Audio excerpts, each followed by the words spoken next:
Денеска во нашата општина се работи на локацијата на раскрсницата помеѓу булеварот Гоце Делчев и улица Младинска, односно се реновира кружниот тек на оваа раскрсница, еден дел од програмите кои што општина Струмица ги има зацртано во својот буџет, во програмата за реконструкција и обнова на оштетените улици. Во тој контекст знаете дека неколку улици беа реновирани во последно време. Тоа е улицата Максим Горки, улицата Атанас Караман, улицата Орце Николов, дел од улицата Дебарска.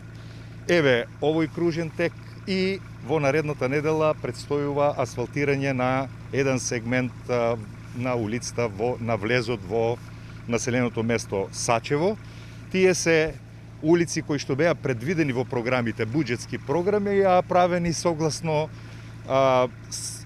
согледувањата на нашите сограѓани, односно како резултат на јавните собири кои што минатата година ги организиравме со цел да ги лоцираме приоритетните потреби и улици на нашите сограѓани. И еве, предстои сега период за припрема на буџетската година за наредната година 2021 година и воедно ја користам оваа можност да апелирам до нашите сограѓани, бидејќи се специфични услови оваа година.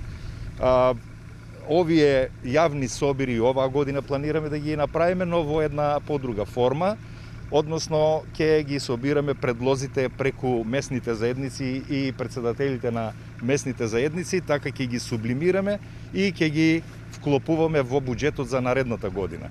Постои можност да на некој друг начин со онлайн конекции да можеме да ги оствариме овие собири, бидејќи сметаме дека се многу важни и представуваат една одлика на вистинските потреби на нашите сограѓани. Денеска е недела, одбравме да биде недела, бидејќи фреквенцијата на сообраќајот е значително намалена, како не би предизвикале поголеми дистурбации, би кажал, во нормалниот сообраќај. И јас им се заблагодарувам и на нашите сограѓани на трпеливоста која имаат за оваа интервенција и мислам дека до крајот на денот ќе биде се комплетно завршено, така да големи пореметувања во, би кажал, во сообраќајните текови нема да има.